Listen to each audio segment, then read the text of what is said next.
Je voudrais les supporters qu'on se lève pour applaudir aujourd'hui sur cette pelouse de Colombes, Dan Carter!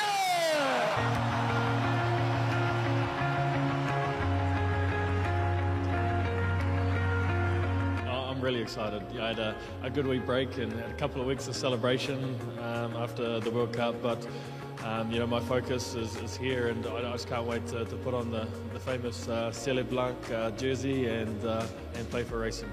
J'ai parlé un petit peu français, but bonne chance pour la Ciel Blanc.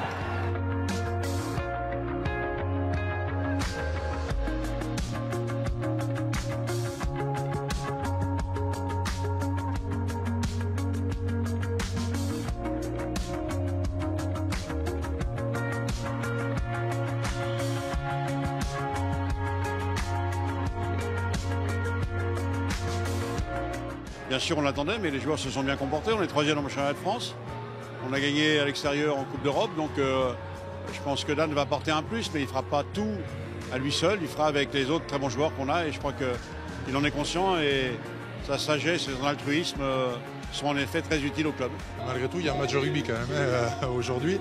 Et effectivement, on va essayer de faire le coup, de gâcher un peu la fête peut-être pour Dan Carter, mais en tout cas c'est notre vocation aujourd'hui, je pense. J'ai quand même l'impression qu'on va assister à un grand match de rugby. Un grand match, oui, mais surtout en termes d'intensité et d'engagement physique. Aïe et re-aïe. Ah, c'était dur, ça a tapé très très fort. Voilà, on s'attendait à un match âpre, on n'a pas été déçus. Après 25 minutes, 2 pénalités à 1, le Racing mène 6-3. Applaudissements polis de Dan. Les intentions sont là, les deux équipes proposent du jeu, mais les défenses prennent le dessus.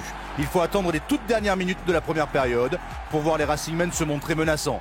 Maxime Machenaud est tout près de marquer, mais on ne bat pas la meilleure défense du top 14 comme ça. Cela dit, il y a parfois des ballons perdus qui coûtent cher. Et le ballon est récupéré par les Racingmen. Attention à Machenaud avec le grand large.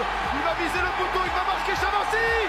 Quand je reçois le ballon, je suis un petit peu surpris à l'arrêt. Je regarde en face, je vois qu'il n'y a personne. Donc voilà, je me fixe la ligne d'en-but et voilà, j'ai réussi à l'atteindre. Donc c'est une bonne chose pour l'équipe. Le Racing mène 13-3 à la mi-temps, l'heure de la pause café.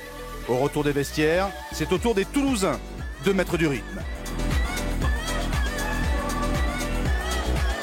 Avec Bézi encore. S'appuie sur Baye, percussion sur Thalès, sortie rapide en inverse avec Bézi, avec peut-être des solutions à l'extérieur à condition de bien négocier les espaces. Vincent Clerc va raffûter, Vincent Clerc en coin peut-être, Vincent Clerc, attendu le bras. Malgré son grand âge, Vincent Clerc est allé se chercher le 94e essai de sa carrière en championnat. Non, il n'était pas fait, mais voilà, c'est plaisant quoi, c'est plaisant de jouer, surtout quand on sait que c'est les dernières cartouches. Hein. Une cartouche, Joro Kosoko va en recevoir une au niveau de la glotte. Carton jaune pour Yohan Maestri. Toulouse est à 14, alors que le Racing mène 13-8. En supériorité numérique, les Ciels et Blancs vont chercher la pénale touche et enchaînent sur l'une de leurs grandes forces, le ballon porté. Dimitri Zarzeski s'écroule derrière la ligne, 18-8 à l'heure de jeu. 4 minutes plus tard, les Toulousains, bien qu'à 14, répondent du tac au tac. Faut que ça sorte vite, faut que ça jaillisse. Avec Tommy Flood qui va rentrer la course, c'est un 3 contre 2. Bonne balle. Oh, il va s'en sortir. Arthur Bonneval va marquer cet essai pour relancer encore une fois Toulouse. Les Toulousains se rapprochent une nouvelle fois à 5 longueurs, 18-13, et reviennent dans le bonus défensif. Mais les Racingmen font à nouveau parler leur puissance et profitent de leur avantage numérique une dernière fois sur un nouveau ballon porté. C'est une première cette saison. Le Racing inscrit 3 essais grâce à une dernière réalisation de Chris Mazoé et s'impose au final 28-13. Il y avait énormément d'impact, énormément de tension. Donc ça a vraiment, comme on dit dans le jargon rugbyistique, ça a tapé. Il était important que l'on soit capable de concrétiser, d'être beaucoup plus efficace, ce qui a été le cas. Et à un moment, il y a quand même un relâchement, puisqu'ils sont à 14, on marque.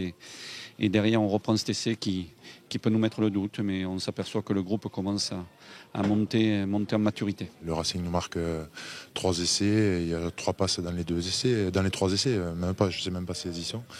Mais malgré tout, ça fait partie du rugby. Et sur cet aspect-là, force est de constater qu'aujourd'hui, ils nous ont dominés. Des passes, il pourrait y en avoir un peu plus dès que Dan Carter aura enfilé le maillot ciel et blanc. En attendant, on est déjà sûr d'une chose.